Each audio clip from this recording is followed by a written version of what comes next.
এই একটু দাঁড়াও দাঁড়াও, এসে যখন ভিডিওটা দেখে যাও। কেন দেখবে? তোর ভিডিওতে কি আছে? কেন দেখবে? আমার ভিডিও দেখবে কারণ হচ্ছে ওদের চোখ আছে, সেজন্য ওরা দেখতে পাই, সেজন্য আমার ভিডিওটা দেখবে। তো বন্ধুরা, হাসি মজাক তো চলবে, তার আগে বলে দিই আমরা একটু যাচ্ছিলাম মায়াপুরে। হ্যাঁ হ্যাঁ, তা তো যাবাই, তোমাদের কি কাজকর্ম আছে নাকি? সারাদিন মায়াপুর এখানে ওখানে তো যাবাই। তো ব্যাপারটা হচ্ছিল আমি একা যাচ্ছিলাম না, আমি যাচ্ছি, আমার সায়ন ভাই যাচ্ছে, আমার ঝুটনদা যাচ্ছে, আর ঝুটনদার বউ যাচ্ছে, আমার মানে আমাদের বৌদি যাচ্ছে। তো আমরা টলারে উঠে গঙ্গার মাঝখানে দিয়ে জলের বুক চিরে চলে যাচ্ছিলাম নৌকা করে, মানে সরি ও টলার করে। আমরা আবার নৌকাতে না, একটুখানি পয়সা বেশি দিয়ে টলারে যাচ্ছি। তো ব্যাপারটা হচ্ছে ট্রলার চালু হতে নোংরা নোংরা চিন্তা ভাবনা আবার কি করে বদলা দেখেছো? তো আমার না শুধু একাই এই চিন্তা ভাবনা না, আমার সায়নের মানে বৌদি বাদে জুটনের সবার এই চিন্তাধারা যে ট্রলারটা যদি কিছু হয়ে যায়, মোবাইল যদি পড়ে যায় জলে, তাহলে কি হবে বলে। সেই জন্য বলেছি মনে পাপ টাপ নিয়ে আসিস না, মনে পাপ টাপ নিয়ে কি ট্রলার মলারে চাপা যায়? সেই জন্যই তো আলতু ফালতু চিন্তা ভাবনা। আর এখন আমরা সবাই বসে গেছি টোটোতে, আর টোটোতে বসতে আমাদের বৌদির শাসন চালু করে দিচ্ছে, মানে মারামারি হয়ে যেতে দেখেছো দেখেছো, শান্তি দেয় দেখেছো। তারপরে সে মারামারি বদমাশি করতে করতে আমরা চলে গেছি একদম মায়াপুরের কাছে, মানে হচ্ছে মায়াপুরের কাছ থেকে মন্দিরটা দেখো খুব সুন্দর লাগছে, এখন পুরোপুরি রেডি হয়নি, উপরটা একটু ভালো লাগছে। তারপর আমি আর আমার ভাই আমাদের মতো ঘুরছি, আর পিছনে দেখছো দাদা বৌদি বিয়ে হয়ে গেছে, এখন দাদা আমাদের সঙ্গে আর নেই, আমাদের বৌদি দাদা আমাদের নেই, আমরা সেজন্য দুই ভাই একসঙ্গে কাঁধে হাত দিয়ে দিয়ে ঘুরছি দেখছি, বুঝছো তো। তারপরে এই পাপি মনে নিয়ে একটুখানি হরে কৃষ্ণ নাচগুলো দেখে নিলাম, সব ফরেনাররা নাচছে, আমাদের দেশের লোকরা নাচে না, কারণ ওদের লজ্জা লাগে, আর ফরেনাররা ঠিকই আছে, ওদের লজ্জা মজ্জা লাগে না, মানে লজ্জা দিয়ে কি হবে? আমি খাই আমার খাই, আমি নিজে করি, সব লজ্জা পেয়ে কি হবে? তোমরা কৃষ্ণ সবাইকে। তো আজকে চলে এসেছি আমি মায়াপুরে, ঠিক আছে? হ্যাঁ হ্যাঁ বুঝলাম, মায়াপুরে চলে আসছে, এতক্ষণ ধরে তো তাই কইলা, তারপরে কও। হবে কিন্তু এত গরম পড়ছে, এত গরম পড়ছে কিভাবে বলবো। তো এত গরম পড়ছে তো বাড়িতেই থাকতে পারতে, কে আসতে বলেছো তোমাকে? ঠাকুরকে নিজে বলেছিল আসতে?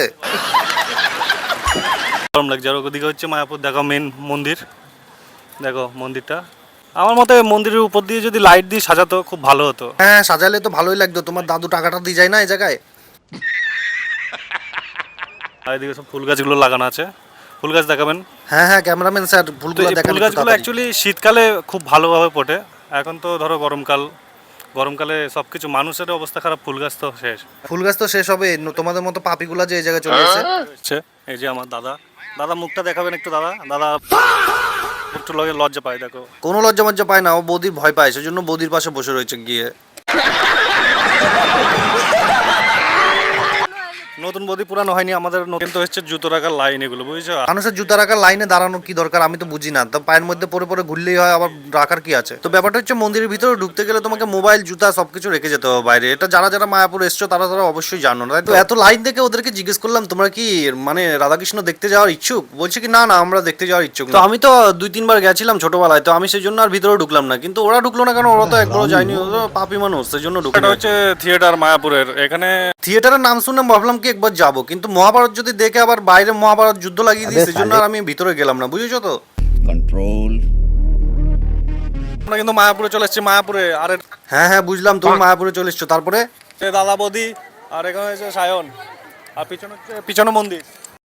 তো বন্ধুরা, আমাদের এই যে দাদা বৌদি আর আমার দাদা একটুখানি শান্ত শান্ত হয়ে গেছে, কারণ হ্যাঁ হ্যাঁ বিয়ের পরে শান্ত তো হবে, নইলে তো ভয় আছে না, তো ভয়টা কিসের তোমরা অবশ্যই কমেন্টে জানিও। আর এই যে এই ছেলেটা ঘুরে বেড়াচ্ছে কত সুন্দর, বুঝছো? এটা কোনো বিয়ে হয়নি, সেজন্য এখন বিন্দাস ঘুরে বেড়াচ্ছে, বিয়ের পরে দেখা যাবে এরকম বিন্দাস ঘুরে কিনা। বন্ধুরা, এখানে নানা রকম জিনিস, মানে সমস্ত রকম জিনিস পাওয়া যায়, যেমন হচ্ছে তুলসীর মালা। হ্যাঁ হ্যাঁ সে তো বুঝলাম, সমস্ত জিনিস পাওয়া যায়, কিন্তু কিনে দেবো কে? তো দাদু। अच्छा। পুকুরের মাঝখানে কিন্তু খুব সুন্দর লাইটিং করে জলটা উঠছে, দেখেছো? হেভি লাগছে। আর হ্যাঁ হ্যাঁ তারপর সুন্দর তো লাগবে, তোর কি এরকম রং বেরঙ্গি জীবন আর আছে? তোর তো সাদা কালো জীবন হয়ে গেছে, তুই এই এক কাজ কর, এই পুকুরে লাফ মেরে তুই মরে যা, বুঝলি? মরে যা তুই। তো এত মানুষ যে ভিতরে যাওয়ার জন্য মোবাইল জুতা সব রাখার জন্য ব্যস্ত হয়ে গেছিল, সেটা হচ্ছে এই ঠাকুরটা, এই রাধাকৃষ্ণ ঠাকুর আছে এই ভিতরে, সেটা হচ্ছে এটা, বুঝছো তো। পাশে কিন্তু হেভি ভিড়, হেভি ভিড় কাটিয়ে আসছি আমরা, হেভি ভিড়। এই সেই মন্দিরটা তো আমাদের কিন্তু ভিড়ে ভিড়ে আর ভালো লাগছে না, আমরা এবার চলে যাবো বাড়ি, কেন বলো তো? বিশাল গরম লাগছে, বুঝছো তো। আমাদের ঘোরা কিন্তু হয়ে গেছে, আর বদ্দারা এই পিছনে আবার সে একই জায়গায় নিয়ে নিয়েছে, আমরা সামনে চলে এসেছি আমি আর সায়ন। তো আমাদের বদ্দা আর আমাদের বৌদি কিন্তু নিজের নিজের জায়গা নিয়ে নিয়েছে, ঠিক আছে, আর বদ্দা কিন্তু আমাদের পাত্তা দিচ্ছে না বেশি একটা, বুঝছো? বৌদিকে নিয়ে ব্যস্ত, বিয়ের পর তো বৌদিকে নিয়ে ব্যস্ত থাকবো, আমাদের নিয়ে কেন ব্যস্ত থাকবো? প্যারামাকা নিয়ে নিচে, হেভি কালার প্যারামাকার, দুজন ওরা শেয়ার করে যাচ্ছে দাদা বৌদি। হ্যাঁ হ্যাঁ তারা তো শেয়ার করে খাবেই, তুমিও বিয়ে করো গা, তারপর তোমরা দুজন মিলে শেয়ার করে খাবা, এই ভাইটাকেও বিয়ে দিয়ে দেবো, তাহলে ওরাও শেয়ার করে খাবে। তো আমরা কিন্তু মায়াপুরে ভালোই ঘুরলাম, মানে খারাপ ঘুরিনি, বুঝছো? এই ভিড়ভাট্টার মধ্যে গরমের মধ্যে ভালোই ঘুরলাম। আমরা এখন চলে যাচ্ছি ট্রলারে, আর ট্রলার কিন্তু কিছুক্ষণ পরে ছেড়ে দেবে, একটুখানি ভর্তি হবে ট্রলারে, 5-10 মিনিট দাঁড়ায়, তারপর কিন্তু ছেড়ে দেয়। তো ভিডিওটা কেমন লাগলো অবশ্যই কমেন্টে জানাবে, আর ফলো করবে অবশ্যই।